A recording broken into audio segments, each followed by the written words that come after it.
Man, I see the chat going live. Everybody buzzing. San Francisco 49ers signed Charvarius Ward, cornerback, away from the Kansas City Chiefs. I'm going to give my kind of, I guess, initial quick thoughts on him. And it's crazy because I just mentioned this guy on the Locked On 49ers podcast. We're going to get into all that and more right now. Keep it locked right here, Croc Talk TV. Let's go. Intercepted. It is picked off by Aaron Crocker over midfield. He'll run it all the way into the end zone. Touchdown. Croc Talk TV podcast.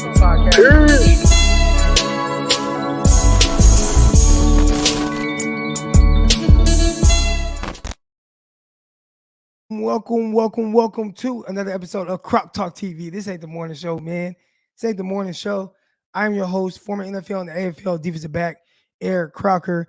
And we here live, man. We got breaking news. The San Francisco 49ers signed cornerback Charvarius Ward away from the Kansas City Chiefs. He ended up being a free agent. So we're going to get into some of my thoughts. And as always, I can give my thoughts and we can get out of here, or I can give my thoughts. I'll put the link in the chat. Y'all come on live. Y'all talk about how y'all feel about this as well. It's 11:45 my time, man. But don't, I was up, me, always doing something, always working, watching the Kanye West documentary, all that good stuff. So you feel me? I was ready to go as soon as the news broke through. But 49ers signed Charvarius Ward. And here's my thing. All right. Here's my thing. I have been very big on how much does signing a cornerback improve the 49ers defense. Now, maybe it makes the 49ers have a shutdown guy or whatever, right? I don't think there's a such thing as a shutdown corner. So I talked about it on the Locked On 49ers podcast, and Charvarius Ward, his name was kind of thrown around already earlier in the day. And I said, if you're going to go out and get a guy like Stephon Gilmore, he, to me, is a guy like he moves the needle. Right, like he moves the needle with the way his usage, the thing he's able to do, playmaking ability, like he moves the needle. J.C. Jackson, like he moves the needle.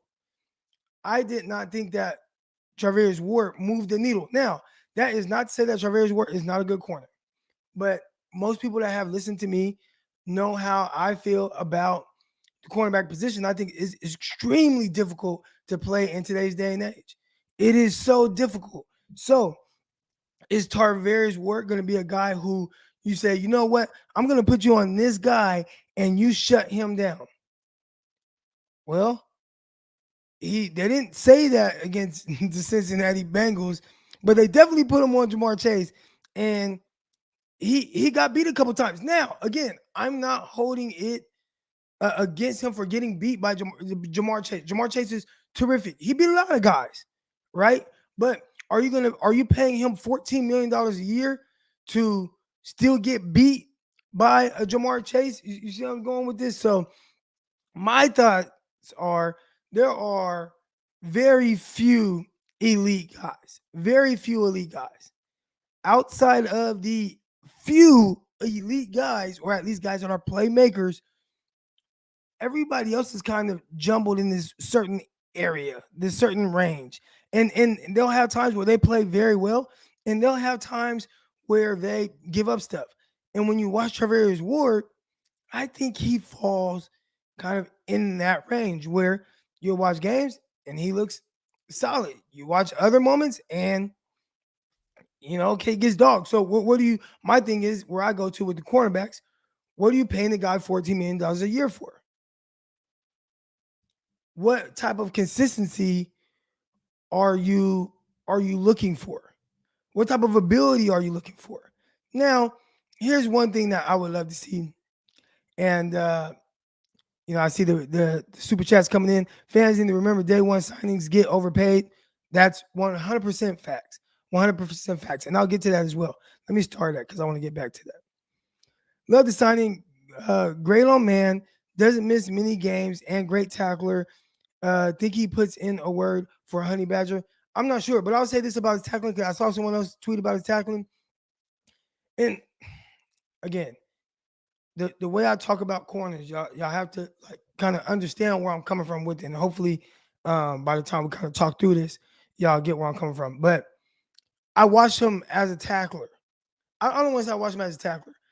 I watch guys like assignment, like alignment, like things like that. And, just certain things kind of jumped out right away. I saw one play where it's supposed to be a crack replace and he's playing 10, 15 yards or 10 yards off, 8 yards off, whatever he was. Dude cracks down right now. You got to replace. And he never replaced. And the running back kind of squared him up, bounced outside, got around the corner, and picked up a first down. Now, shit happens. But I'm just saying that was one thing that jumped out right away. And there were a couple of other plays immediately that jumped out where I'm like, how dirty does he want to get? That's not to say that he can't be a good tackler. I don't know. I need to watch more. But the few games that I have watched of him and some of the time I've seen him live, those are things that jump out. Now, the cornerback, it's a very difficult position. So I would say this. If you are a 49er fan, which all 424 of you in here probably right now watching are 49er fans, you have to kind of temper your expectations on what you think a big money cornerback is supposed to look like. Because I've been telling y'all this whole time, I don't know how much the cornerback position, if he's not elite and making plays, how much does he really affect the game? On all guys, at some point they kind of get beat. The things that they give up, and we've seen that, right? Guys are going to give up certain little things. Now, if you're going to give up plays, whatever, can you make plays? And you look at his interceptions, and again, this is not to say that he can't make plays, but he's not a big interception guy. I see 4 interceptions in 4 years. So, again, I'd have to go through and see, how much he gets beat. I did see someone say 38% completion percentage against him. That's really good for him. That's really good. Like, if those are the numbers he's doing, that's awesome. All right. But I just watched him. I put on a few games. I saw some things really good. I thought he was a fluid mover for someone that's listed at 6'1", 195 pounds. I thought he moved well. I thought he was very aggressive at the line of scrimmage, getting hands on receivers. I like how he mixed up his press alignment, his stance. He gave receivers different things to think about at the line of scrimmage. I thought that was terrific. I thought from zone coverage, I watched him do some easy 2-to-1 reads. Thought he did very well there. I think from what it looked like, hey, this is a good corner. This is a good corner. And I don't think that I'm disputing that he's a good corner or that he can play well.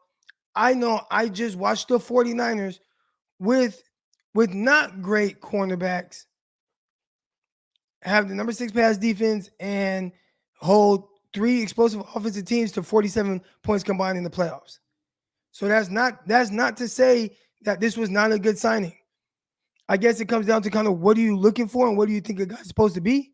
And if I'm going to pay a guy $14 million a year, I want to be like, hey, you go guard Jamar Chase, you shut Jamar Chase down. And in the game I watched this year early, it was high flying. I watched. He got dogged a few times. Now, he did break up a pass, but he got dogged for a touchdown. And on 3rd and 27, he got beat deep by Jamar Chase on 3rd and 27. I think those are things that will drive the 49er fan base crazy. And you know how I know that? Because I talk to y'all every day. So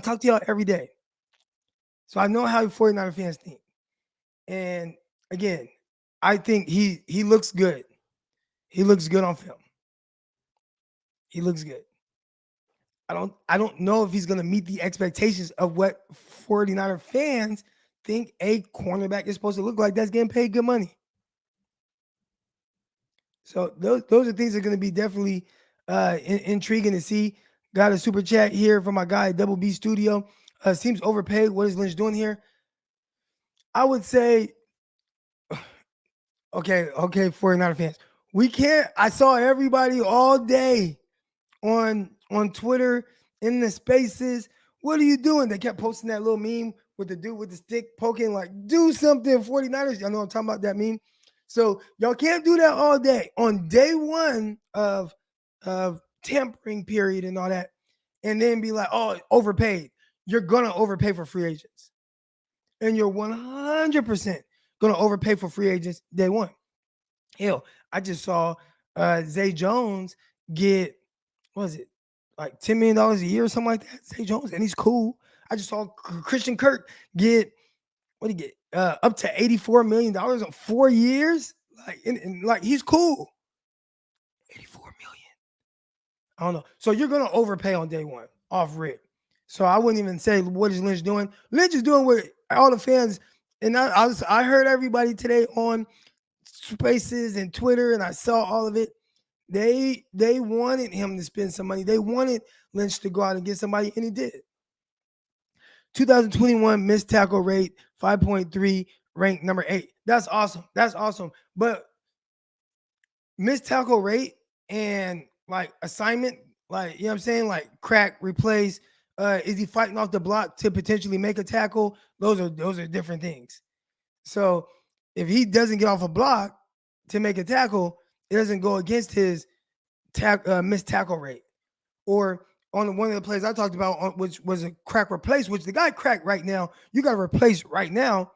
And he waited. He sat back, and the running back squares him up, bounces outside, kind of stiff arms him. He pushes him out of bounds, like right around the first down marker or whatever. That's supposed to be a no gain, right? So it doesn't go on missed tackle. So I'm just talking about more assignment alignment. And again, I thought he was a very willing tackler. So I'm not going to say like, oh, this is a guy who doesn't want to tackle or anything like that. But just some things I noticed, because that's why y'all in here, right? Like, what are you noticing, Croc? Those are some things I noticed. Is he the guy? Is he the guy versus DK and D-Hop, or is he gonna be him plus? Okay, my guy B Vincent. I'm gonna try to piece together what you're saying here. I'm gonna assume you're saying, can he guard DK and D-Hop? Or E-Man. I think I see what you're saying here. The 49ers haven't really asked guys to travel. I do think when I look at him and how aggressive he is at the line of scrimmage, using his length, his long arms, I think he moves well. He looks like a guy that can definitely challenge a DK Metcalf and DeAndre Hopkins. And this is one game, all right, but if the Cincinnati Bengals game is any indication on how strong he is at the catch point, he's going to have to improve there going against DeAndre Hopkins. He struggled at the catch point against Jamar Chase, elite young receiver. I get it. But I'm just saying, like, I mean, you're talking about D-Hop and DK, and those guys they're the bullies, right? Especially DK. DK's the bully. D-Hop and bully too. I do believe he has the ability to challenge receivers consistently. So these guys that you're talking about, I feel like he definitely, his skill set, to me, it looks like it translates well to their skill set and being able to shadow those type of guys. Will he win at the catch point? That's the question. That's the question. Will they have him shadow guys? I don't know. They haven't really been a team that's done a lot of that, right? You see what the 49ers do. They play. They've done some field boundary type stuff. They've also done, hey, you just go on the left side, you go on the right side. So, you start paying guys more. Sometimes you ask them to do more, but they didn't ask Richard Sherman to do a whole lot.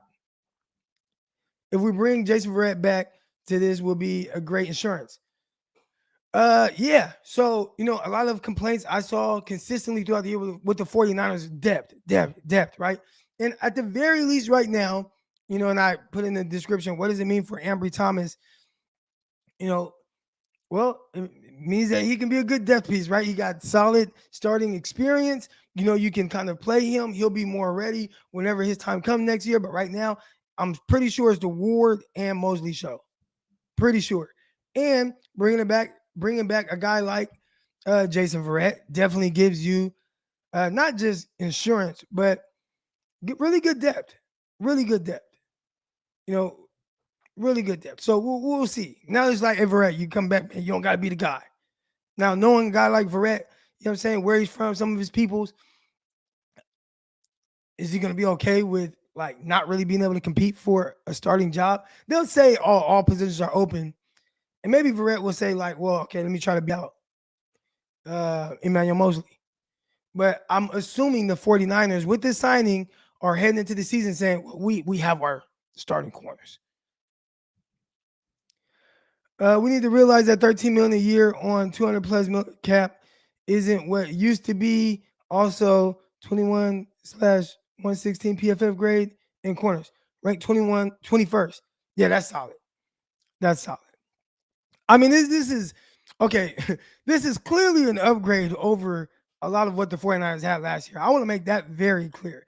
I think my concern is understanding that guys get beat. Guys are going to get beat. But we saw that last year. And anytime a guy got beat, 49er fans were extremely upset with him. Now, will he get more leeway because he costs more money? So, the expectations are higher. But you know what? Oh, he'll be all right. He gets beat, he'll come back and he's going to do his thing. I watched Ambry Thomas. What game was it? I'm trying to think. There was a game where he played well against the Cowboys, played well against. Did he play against the Packers in the playoffs? Or was he hurt? He was hurt, I think, because he came back in the last game against the Rams. Thought he played well. There was a touchdown to Cooper Kupp and these are things, well, maybe you don't got to worry about this with Ward. You had to worry about it with Ambry Thomas, a rookie, right? Where it's cover two. It's clearly cover two. It's 3rd and 13. And you would assume that 3rd and 13, you got to know, and we're in cover two, show body presence on that corner route, on that whole shot, and come down, rally down, and make a tackle on the back. Make Stafford throw it short of the sticks. He didn't. He kind of sat a little too shallow, whole shot right over between Jaquiski Tartt and Ambry Thomas. Now, you would assume that Ward would know better. But, again, I just talked about 3rd and 27. 3rd and 27 against the Cincinnati Bengals, and he gave up a deep ball down the sideline to Jamar Chase. So, I like him. I think he's a good football player. How much does he move the needle for a 49ers defense that played well last year? Definitely could improve at the corner position. Definitely could. And I do think he is an upgrade. I do think so. But how much of a difference is it going to play out on the field, like in the points scored? Y'all know my thought process, right? Watching the 49ers against the Rams. Everybody, Cooper Kupp had 2 touchdowns. And I'm like, well, the Rams only scored 2 touchdowns. You know what I'm saying? Like, they only scored 2 tugs. Now, if you're saying, well, if you have Charvarius Ward, then, the 2 touchdowns wouldn't be scored. If you're saying that, then, all right. I hope not. 5-3 instead of 3-5 last year with Ward. You think so? Because I don't know if 49ers, I don't know if they hurt the overall points that bad. I'd say this, 49ers struggled to take the ball away for a good stretch in the middle of the year. I think like from week 8 to like week 9 or something like that, they only had took the ball away like once. It was something crazy, or twice. It was some crazy number. For like an 8-game stretch or 7-game stretch, they only had like 1 takeaway or something crazy like that. Can't do that. All right. Now, if you're saying Charvarius Ward, he's going to take the ball away, then I agree. But on my other screen here, I'm looking at his interception total. 4 interceptions in 4 seasons. Not to say he can't have a big year. I wouldn't say that. I just, are we saying 49ers are 2 games better with him as opposed to without him, when I thought some of the 49ers issues and some of those early losses weren't necessarily corner. Now, maybe you could say the Colts game. That was really bad with penalties. Really bad with penalties, secondary, stuff like that. I'd also say would the 49ers be 5-3 with Jason Verrett instead of Josh Norman having to play? I don't know. I'm just, appreciate the contribution. Do you think this means they are moving on from Jason Verrett? I'm assuming. Yeah, I don't. Verrett, I don't know how. He's not in any type of long-term plans, I would assume. I'm sure they kind of, hey, what do you think about potentially coming back? How healthy are you? Maybe he's a guy that They don't start off with him on the roster originally, but by, I don't know, by, mid-season or week 4, somebody goes down. Hey, Verrett, are you healthy? Yeah, I'm healthy. Come do a workout. What does it look like? Okay, we can bring him in. I think there's definitely a scenario where that happens. We're bringing Jason Verrett back. Here we go, my guy. Official BNA Music. People complaining that Ward is overpaid, but them same folks defend Jimmy Garoppolo's mediocrity. QBs like him and Cousins get paid mid-grade without any real criticism, while others have to be Hall of Fame level or bust. Yeah. Oh, so you said a lot here. Ward, again, once a guy hits free agency, you got to take out the whole overpaid thing, because free agent, like, you're gonna pay more than what anybody else wants to get a guy. So it's just gonna happen in free agency. So I wouldn't even look at a guy like, once he hits free agency, you're gonna pay more. So I would throw the whole overpaid thing out. Now you talk about Jimmy Garoppolo or even Kirk Cousins, because Kirk Cousins more so than Jimmy. Kirk Cousins has made a lot of money, a lot. Jimmy made a lot of money too, though. They have. I was talking on Locked On 49ers. Shout out to Locked On 49ers. Make sure y'all listen to Locked On 49ers. Come at you 5 days a week, Monday through Friday, with my co-host Brian Peacock. Link in the description below. I was talking to my co-host, and we were kind of talking about that, like, Mr. Trubisky being signed by Pittsburgh, and people were like, oh, well, Jimmy Garoppolo is so much better. And I'm like, yeah, I think, eye test says Jimmy Garoppolo is better as well. But we also saw, Mr. Trubisky 2 times in the playoffs with the Chicago Bears, twice. And I would say we've seen the 49ers in the playoffs twice with Jimmy Garoppolo. And I would say both times the 49ers in the playoffs with Jimmy Garoppolo, he didn't really play very well. Very well. I don't think anybody watched the game and was like, hey, man, 49ers couldn't win this playoff game if they didn't have Jimmy Garoppolo. I don't think that, like, comes to mind. So these guys are making a lot of money. Jimmy Garoppolo, Kirk Cousins making hell of money. Let's see. Got some super chats coming on. Appreciate everybody's in the chat right now. Over 900 y'all. If you haven't already, hit the like button, hit the subscribe button. We're pushing close to 10,000 subscribers. Close to 10,000 subscribers. Let's get there today. What does this signing mean for Ambry Thomas? I think it means that, one, they're going to give him a chance to compete, because if they can move on from Mosley eventually, if Ambry Thomas just shows up and, oh man, he's just shut down, he took a huge year 2 leap, then eventually maybe he'll be the long-term guy instead of Mosley. They're not paying Mosley a whole lot of money right now. I want to say his extension was some kind of 2 years, $10 million. So nothing too crazy. Something I'm pretty sure they'd be willing to move on from if Ambry Thomas takes the right steps in that direction. Ward will bring good experience to the DB room.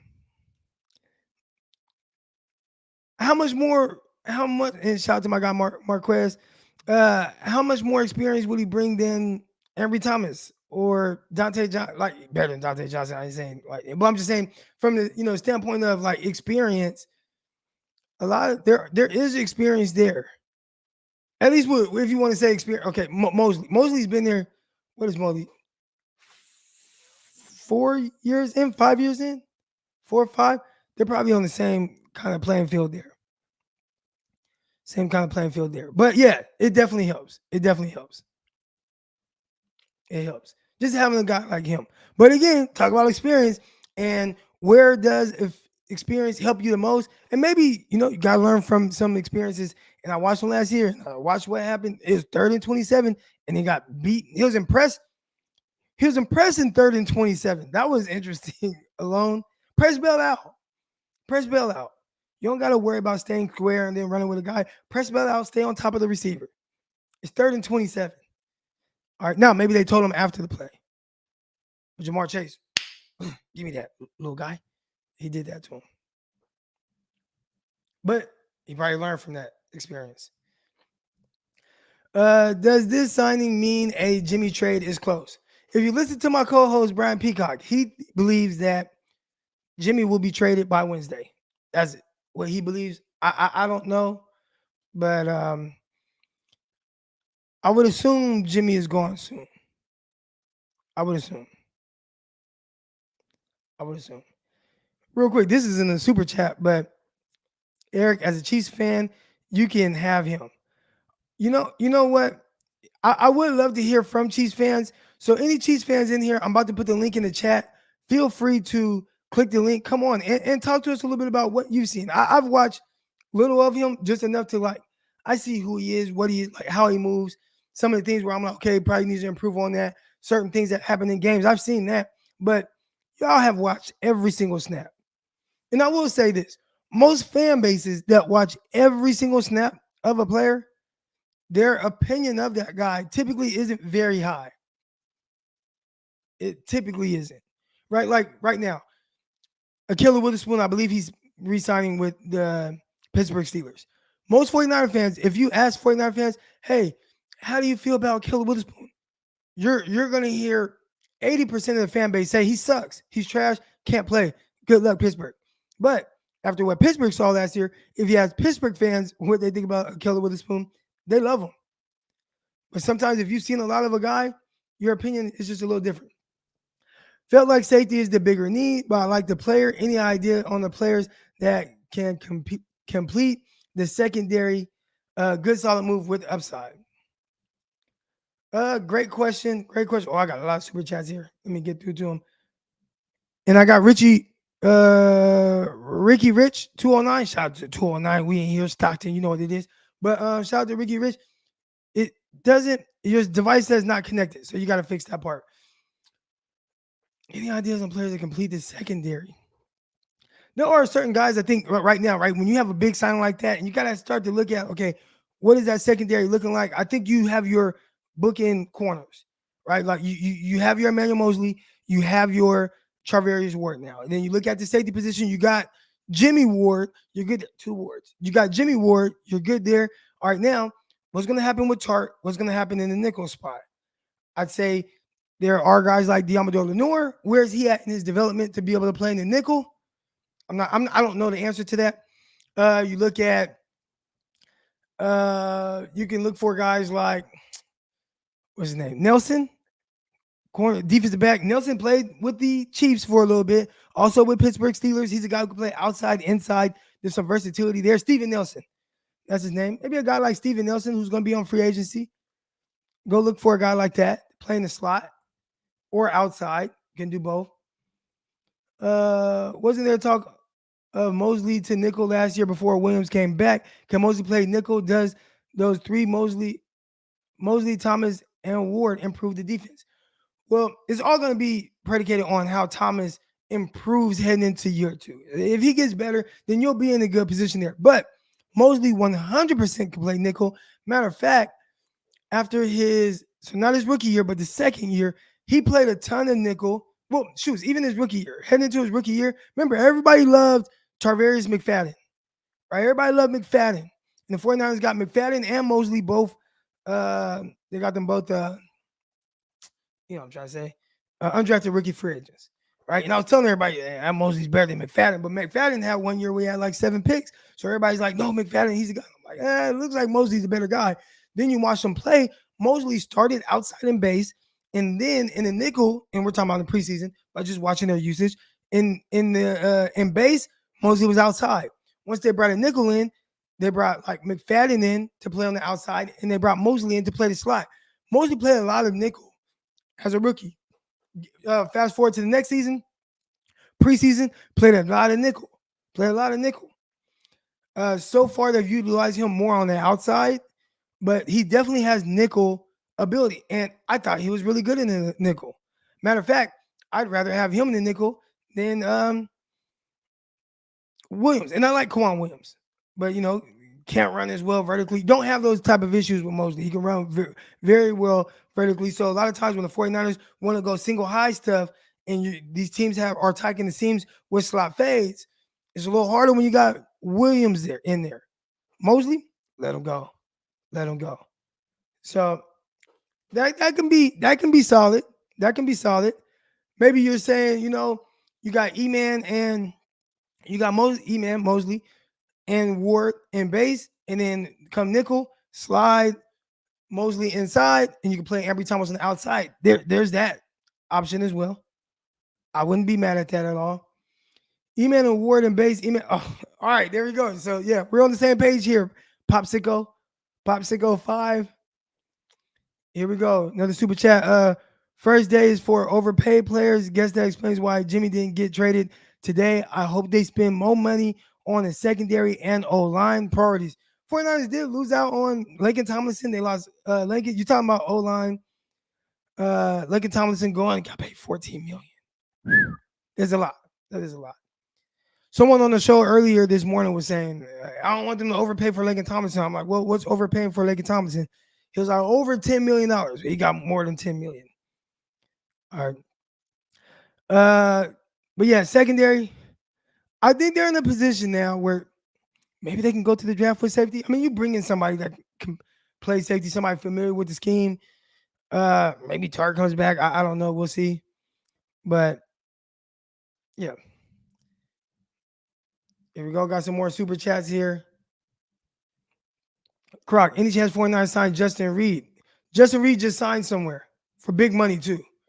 About $11 million a year. So I would guess not big money, not Ward money, but well, not Charvarius Ward money, but definitely more than Jimmy Ward money. But yeah, Justin Reed, he signed somewhere tonight. I just can't think of where that is off the top of my head.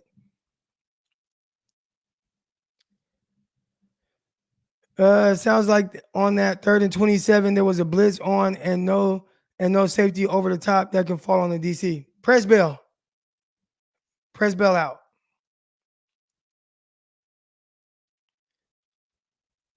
Here we go, Mr. 49. All his stats improved behind our D-line pass rush. Good job, Mr. Lynch. Yeah, that's potential. But Kansas City, a good pass rush. Chris Jones and those guys and Clark and some of the other guys they had some guys that really got after it. Yeah, Kansas City had a team that they had some dudes that can get after it. So I don't know how much better the 49ers pass rush is than Kansas City's on a consistent basis, but Kansas City didn't have a bad pass rush. Chris Jones is a monster. Looking in the chat. Here we go. O-line took a major hit. Lance needs a good O-line. I would say most quarterbacks need a good O-line, not just Lance. But yeah, I get you. You know, he's prone to kind of hold on to the ball longer. I think you see that a lot with rookie quarterbacks. I mean, what's Justin Fields in his Justin Fields first game got sacked, 9 times? You know what I'm saying? So, now he had a hold on to the ball issue in college as well. But you kind of see that Trevor Lawrence, a lot of times running for his life, maybe holding on to the ball too long. Maybe he feels a young guy that got the ball in his hands quick. Mac Jones, maybe, it kind of offsets maybe not having as great of an O-line. But yeah, Lance, I would say him and most quarterbacks would say, man, I need a good O-line. Now, here's the thing. How many teams have really good offensive lines in the NFL? Ooh. Now, this is good. You want to talk about being impactful, especially with 49ers team who led the NFL in pass interference. A lot of them. Josh Norman. Now, see, this is the thing. So I don't want to say the 49ers pass interference numbers are skewed, but if more than half of them came from one player who you did not want on your roster to start with, but you kind of had to put him on there, and he was not a plan moving forward. Like, what were the PI numbers for Ambry Thomas? What were the PI numbers for Damador Lenore? What were the PI numbers for Emmanuel Mosley? I'd assume much better than what we saw from Josh Norman. That's me assuming. But yes, even in 2 PIs for a guy that is as aggressive as he is, that's good. Because Ward, when I watched him, he was very aggressive. At the line of scrimmage, throughout routes, contesting passes at the catch point, playing aggressive like that, a lot of times you will get more flags, but it looked like he did a really good job of avoiding the PI. So I think that's really good. Croc, what do you want to see them do at safety? Potentially draft a guy. Now, again, I wouldn't be mad if Tark came back, but, do you draft a guy? They do got more coming back. Charvarius Ward, he's coming back. Obviously he ruptured his Achilles last offseason. He should be 100%. I mean, I was surprised he didn't come back during the season. A lot of guys after those Achilles injuries, especially if it happens super early, they will come back because it's like in 6 months typically. He didn't come back at all, but so he should be pretty good to go. All right, they didn't rush it or anything like that, so that's good. So you got more. You got Hufunga. You know, there were guys that they brought in. You know, Tavon Wilson. You know, Tony Jefferson. You can bring back some of those guys to see how some of these younger guys kind of develop. I don't know if they do anything splashy at safety, but if they do, I like Marcus Williams. We now have 3 number 2 corners plus Verrett. Not bad. Now go sign James Daniel at guard center. I just learned who he was on the Locked On 49ers podcast today. Here's my thing though. Play for the Bears, right?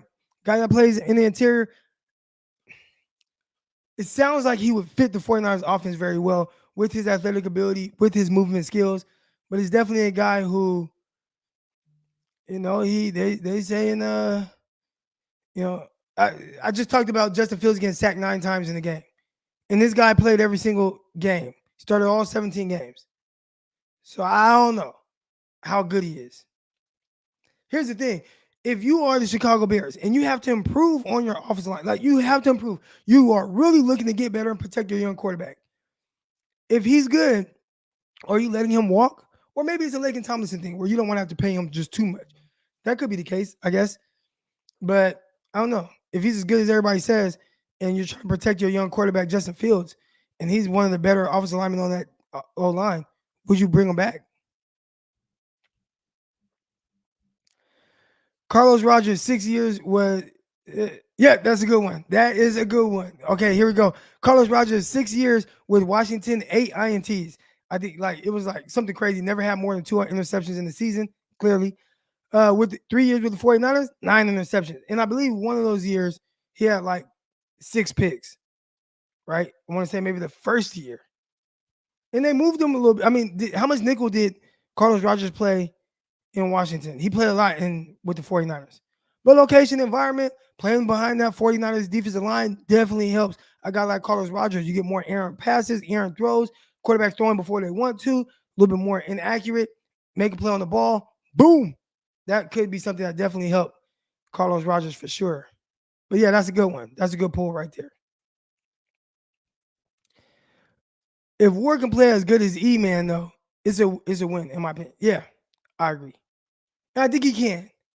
To me, what it looked like, it looked like he can play as good as E-Man. If not even a little bit better. That's what it looked like to me.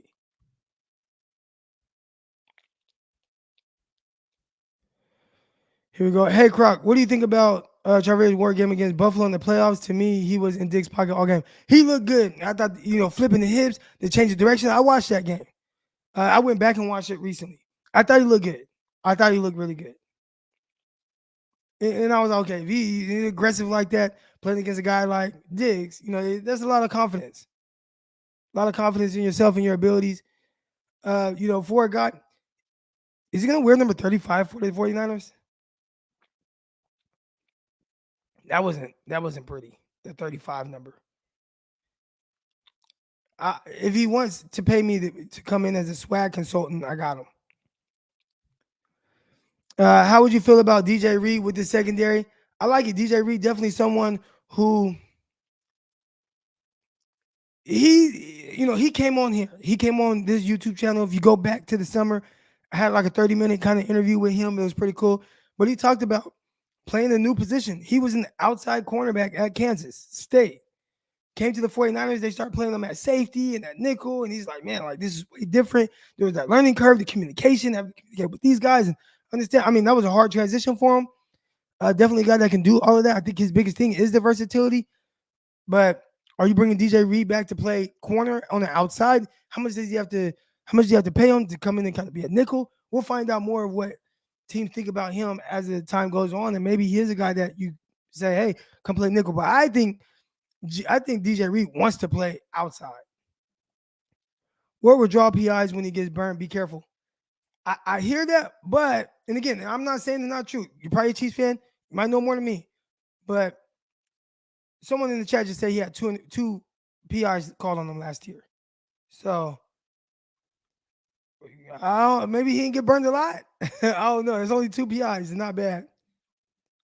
Not bad at all. What happens to Jimmy G? Is Trey Lance a lock to start week 1? With the 49ers, I guess you'd say nothing is really a lock. You would assume Trey Lance is the guy, but I don't know, man. I don't know. Here's one thing that can happen, and I think it would be so bad. I guess not so bad. It's a business. Say the market isn't where they wanted to be with Jimmy Garoppolo. So it's like, we don't have to move off of Jimmy.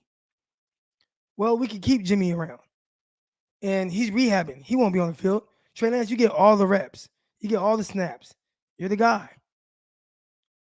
Unless we don't care for what we've seen so far, then you can go back with Jimmy or at least make it a competition in training camp. But my thing is with a young guy like that, like you don't want Trey Lance. Well, again, it's a business. Again, me playing in the NFL, I saw the business side of being in the NFL.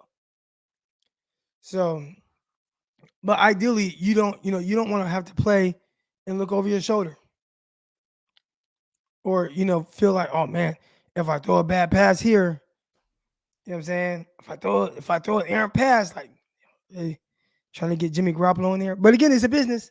So we'll see. Had a lot of questions in here. Appreciate everybody that's in here right now. All 1,100 of y'all. That's the most I've ever had on a live stream. 49ers need more breaking news. Shit. If I'm going to get y'all in here like this.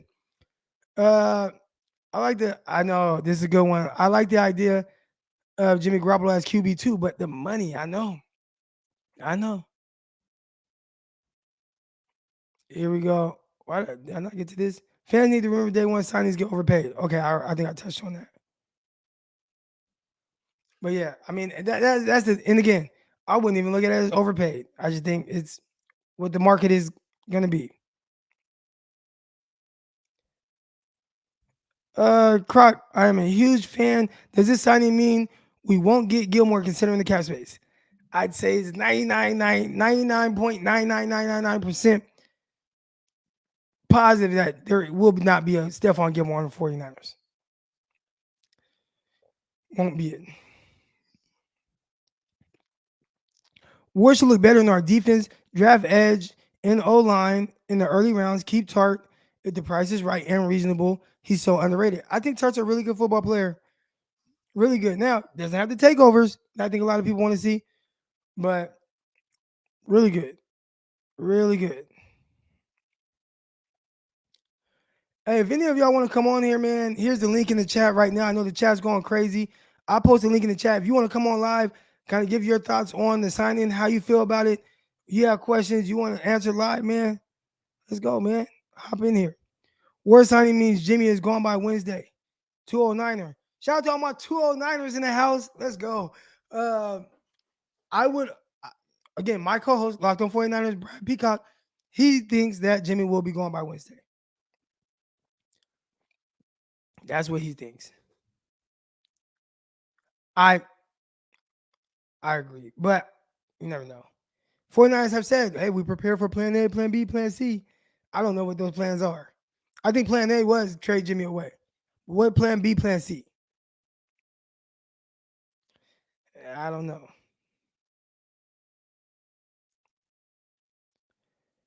I put the link in the chat. Anybody wants to join live, you know what to do. Hit the link. Come on live right now. Shout out to all my 209 folks in the house. Real 209 Stockton, California. You also got Modesto.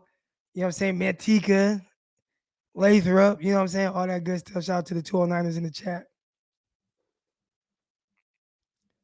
Appreciate the contribution. My guy Eric with his C. I love it. Dealing with the contribution. Let's go. Appreciate it. Hammer Lane. Okay, the real north side right there. Let's go.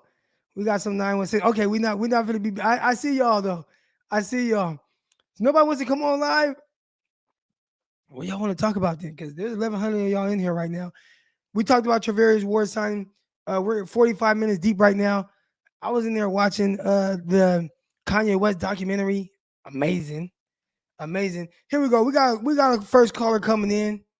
Let me know if y'all want me to put the link back in the chat for you to come on. But I got my guy J Law. J Law, man, how you doing, bro? I'm doing great, Crocky. How you doing today?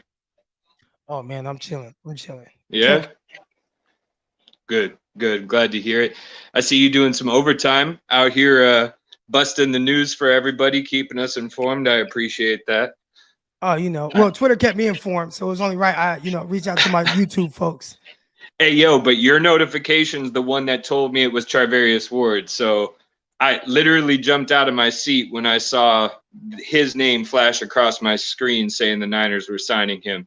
So bear with me for just a second, and this is why. Uh-oh, did you freeze? Oh, can you still see me? Yeah, I got you. All right, for sure. I want to share this real quick, some information. This is why I'm excited. So in the 2021 season, Charvarius Ward in coverage, completion percentage allowed was 40%. That was first in the NFL.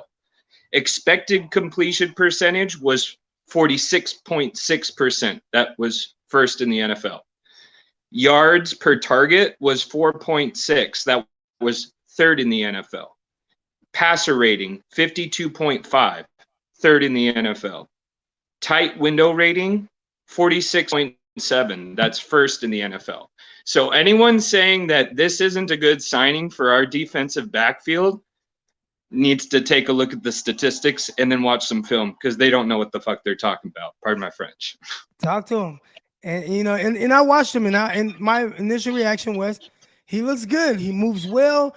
He's challenging receivers. I thought he was aggressive at the line of scrimmage, getting hands-on guys. He did get dogged at the catch point against Chase twice. And my thing is, if you're paying the guy $14 million, what are the expectations for him? Are the expectations for him to not get beat by Jamar Chase? Because but everybody's getting beat by Jamar Chase. Well, okay, so why is it more polarizing when it's a guy like Ambry Thomas? But it's not, and I think this goes back to what you were saying the other day. Like, it's tough being in the defensive backfield. It's a tough job. You got to be perfect every down in order for somebody to say you're doing your job the right way. So for people to have these expectations, it's unrealistic. But I implore people, look at the statistics and then look at the average of these players. Like Jaquiski Tartt, he is a good safety. He's a great football player. He is it. We can go back to the Green Bay Packers game. If he doesn't make that tackle, it's possible we completely lose that game and we're out of the playoffs. Jaquiski Tartt kept us in the playoffs, but he also was unable to come down with a big play in a big moment when we needed it. So it's a give and take. Big plays happen sometimes and sometimes they don't.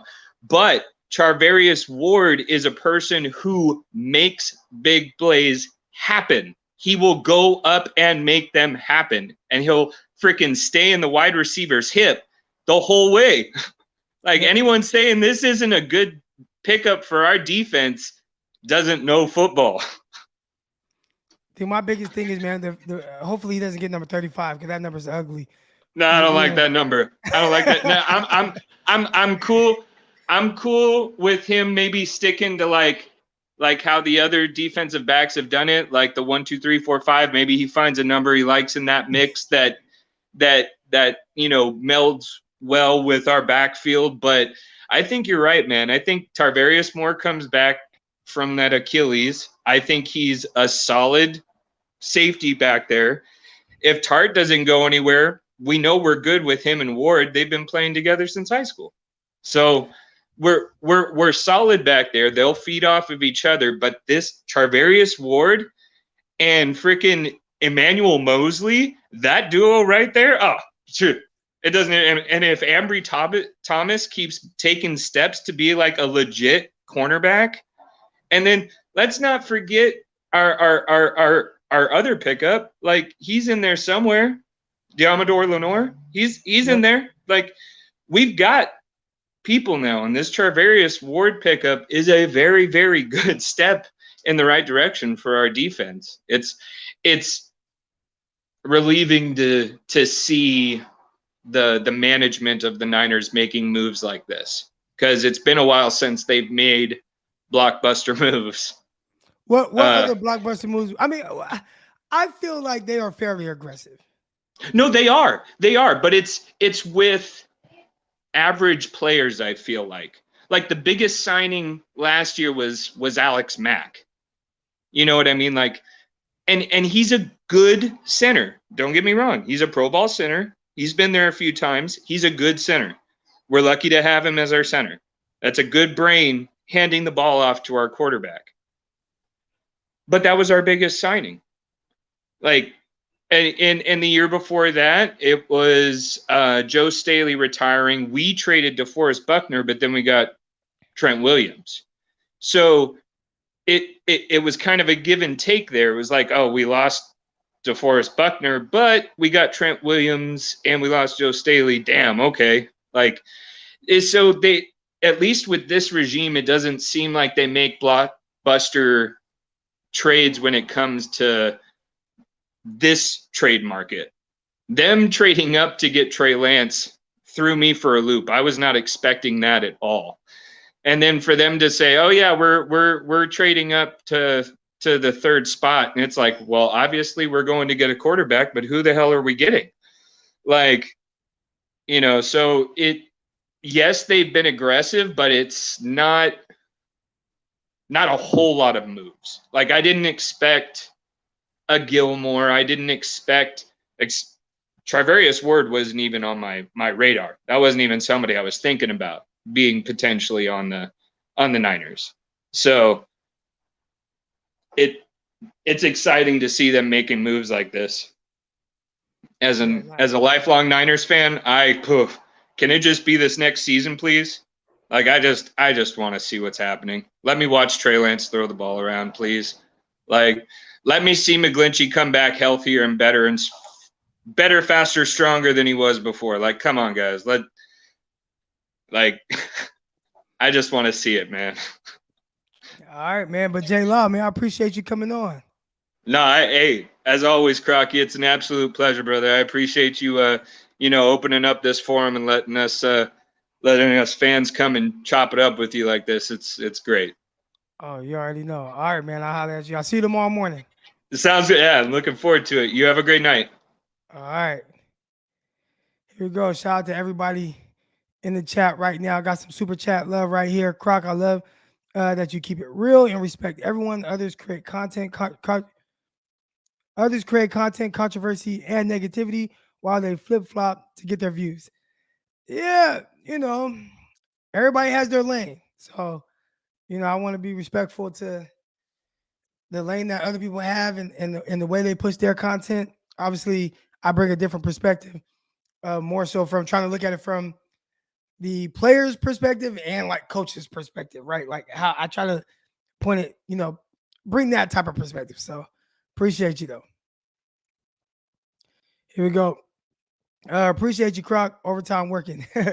Oh yeah, I saw the news break and I sat there for a minute and I'm like, should we go live? Should I go live? I was watching that Kanye West documentary and I was like, man, go live. So I put it up there. Let's go.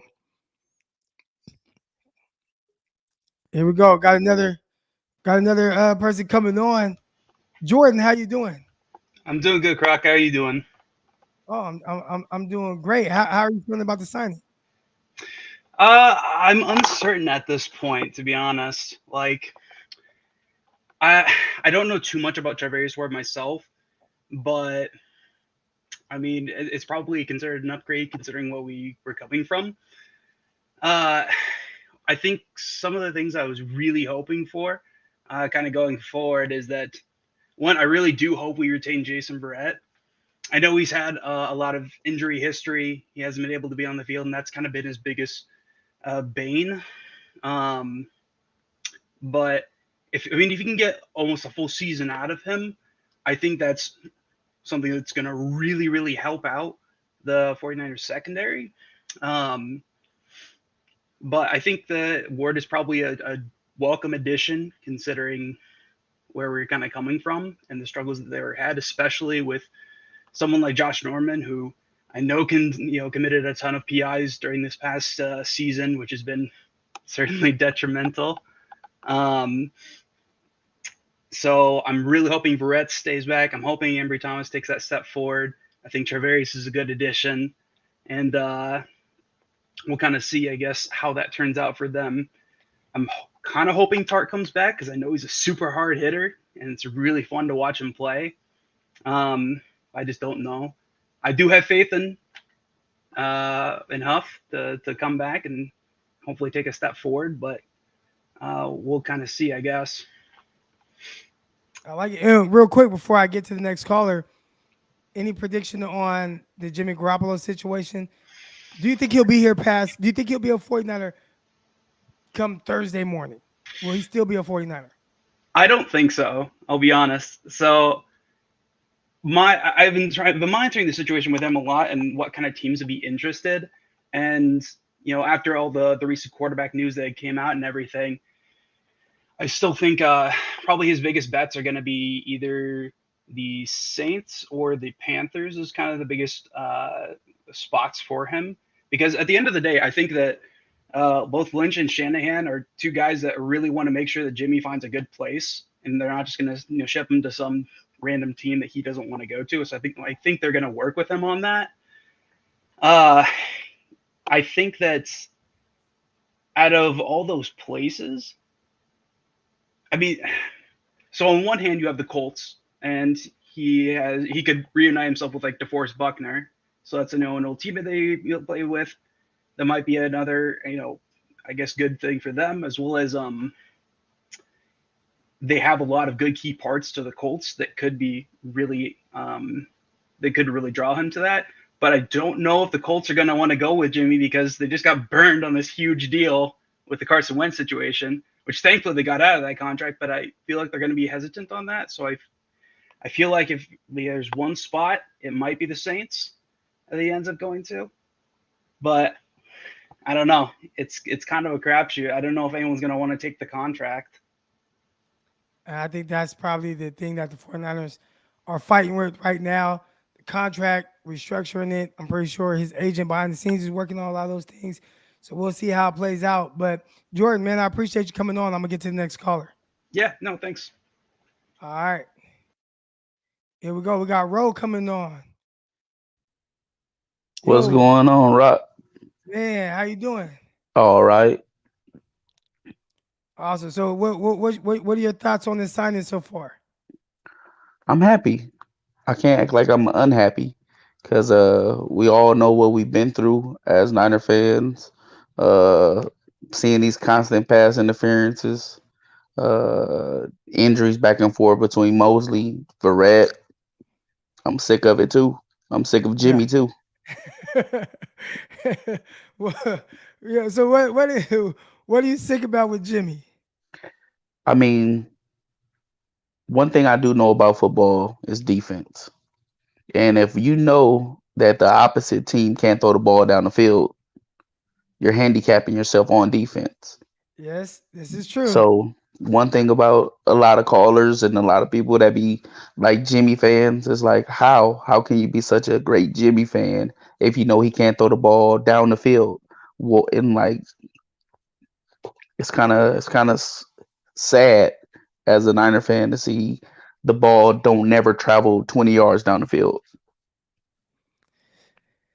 Yeah, knowing where we come from. We come from Jerry Rice, T.O., even Brandon Lloyd. For any real Niner fans out there, Brandon Lloyd was a beast going down there, getting the ball, getting streaks.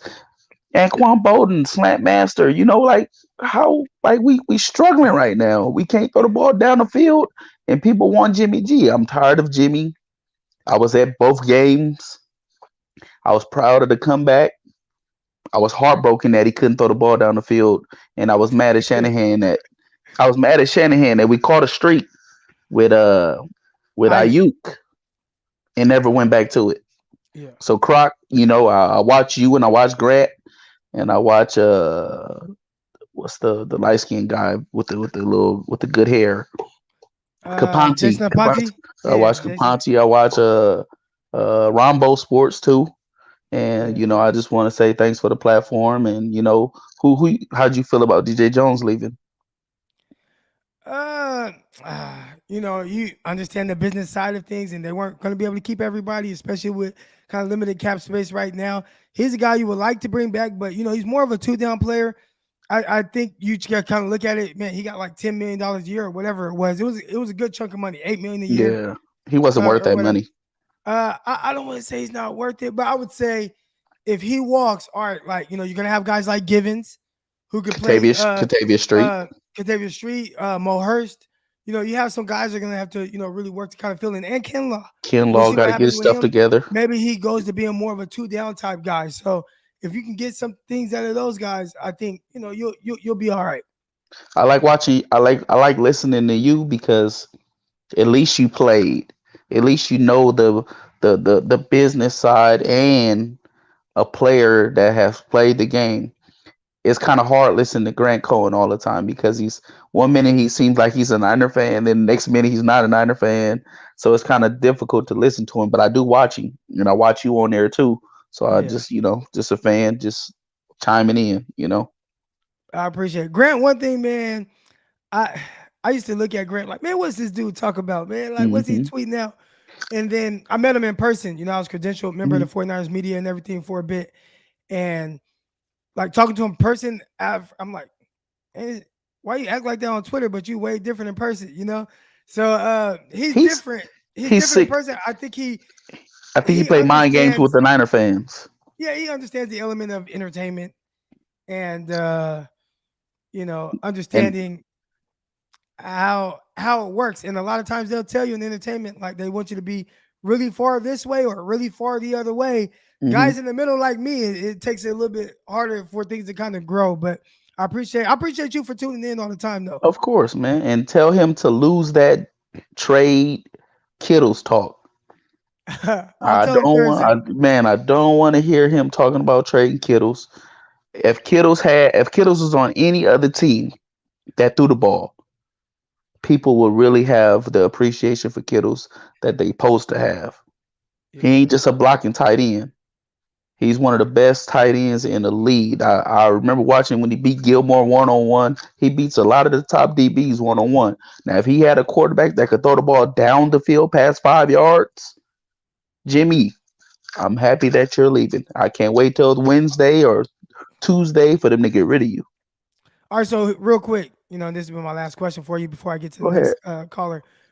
Do you believe that there's a scenario where George Kittle is kind of underutilized right now in the 49ers offense? 100%. We do not throw the ball to him as much as they should. As much as they should.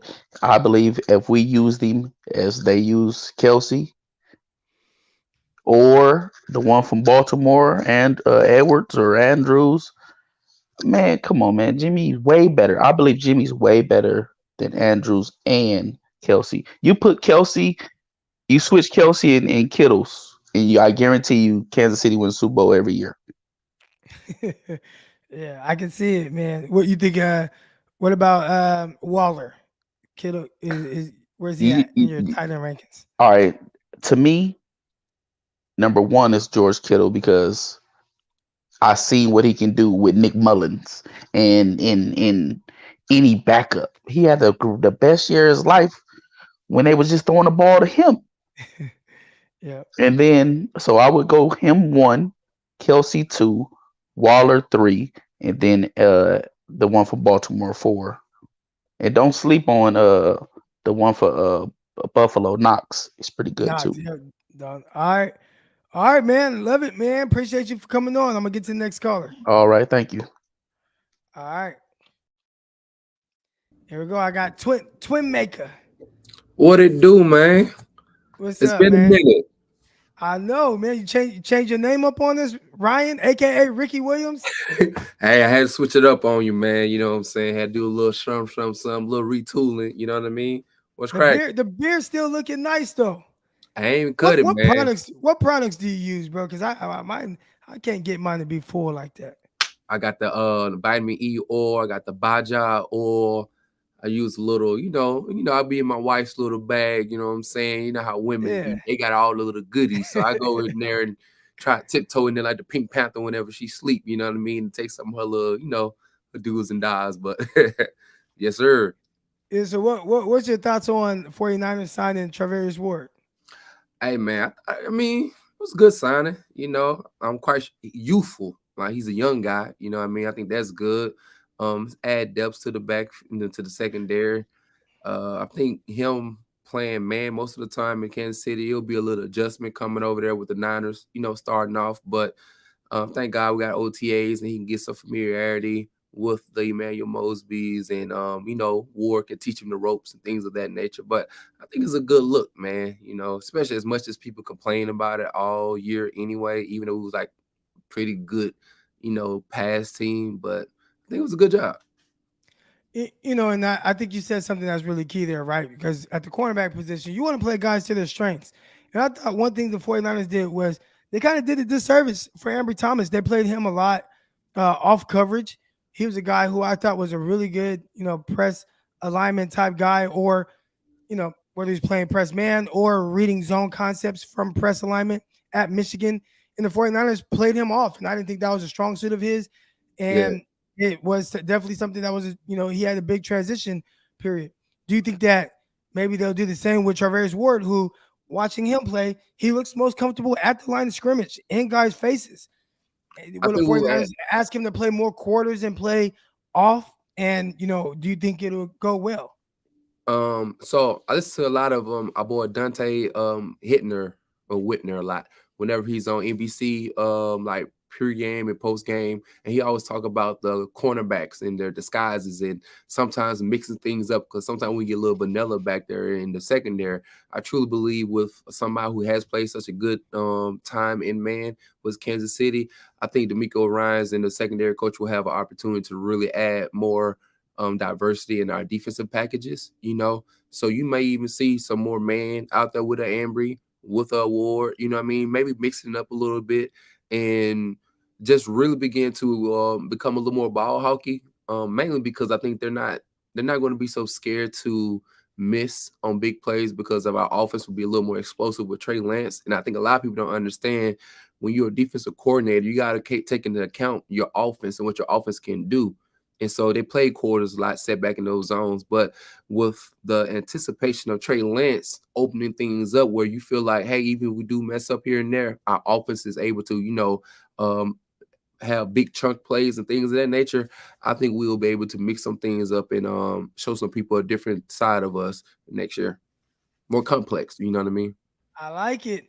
How you feel about that, Well, I mean, I hope that's the case. And if you're signing somebody to that type of money, you got to utilize that guy to his strengths. And if they do that, I think it'd be good. Again, I like, what immediately jumped out to me about Charvarius Ward. And I saw him get dunked on a couple times by Jamar Chase. I saw it. But just how aggressive he was at the line of scrimmage. How aggressive he was at the line of scrimmage, how willing he was to kind of stay in there and be patient, get hands on. I thought he was more fluid than I was expecting to see. I thought there were some really good things to see from him, and just consistently challenging receivers at the catch point. I did see a stat in the chat. Someone said he only had 2 pass interference called on him last season. I think that's tremendous, especially for someone who played a more aggressive style of defense. So, I'll watch more on him. Probably not by the time we record, tomorrow morning the show. But by Thursday or Wednesday, or by 49ers, Locked On 49ers tomorrow night, I definitely will have a lot more notes on what exactly I feel like he is. Quick question. So, you know how just the mentality of a DB, you think the way he had to play man last year, or even though his whole entire NFL career up until now, being able to play in the offseason with Ambry Thomas, and just the confidence you got to have to be a cornerback, just the swagger you got to have, I think also that does well bringing in a young guy, a new guy into your locker room that can enhance not only the just the competitiveness in the DB room, but even him bringing that swag to the field will be great, I believe, for the cornerbacks as well. No, definitely. And a lot of times when you bring somebody in like that, other guys, it challenges you to raise your game and get the most out of you because you want that payday, right? Ambry Thomas, especially Emmanuel Mosley, who's going into the last year of his contract. Hey, if I play at a high level, I want to get paid too, whether it's by the 49ers or other. So I do think the presence of them just showing up, that'll definitely make a huge impact on the guys in the locker room. Most definitely, man. Hey, I'm just glad we did make a move. I know a lot of people was anticipating really big splashes. I wasn't necessarily thinking about that, man. I thought we had like a lot of good pieces, in the back end of our roster that a lot of people don't know about unless you're 49er fans like we are. Just trying to keep some of those guys together, let them continue to develop, build cohesion, chemistry in the system would be great for us, man. So I think next year our defense, and also D'Amico Ryan's having a second year underneath his belt, calling plays, getting more familiar with it. I think our defense could be real nasty, man, real good. And getting Kinlaw back, R&K probably will come through. They're going to throw him a bag. He seemed like he geeked up. He was amped up. Seemed like he want to come back to the Bay. So I think he's going to be looking good, man. I'm excited. You know what I'm saying? Yeah, gonna need it, man. All hands on deck. All hands on deck. Hey, real quick before we get out of here, shout out to your brother, man. He's been floating around in my group chat on my text messages. My brother's a Cowboy fan. I got another homie. He's a Cowboy fan. We all in the group chat together. And I'm like, oh, man, I know that fool, man. That's Ryan, brother. Yeah, so, man. He been shout out to your brother doing the thing. Yeah, he been looking at you, man. He been following your moves or whatnot. He said, "Oh yeah," he said, "I've been liking you too." So he'll text me whatnot. Oh, he was texting me you the other day. Then he texted me Aponte and Brandon the other day as well.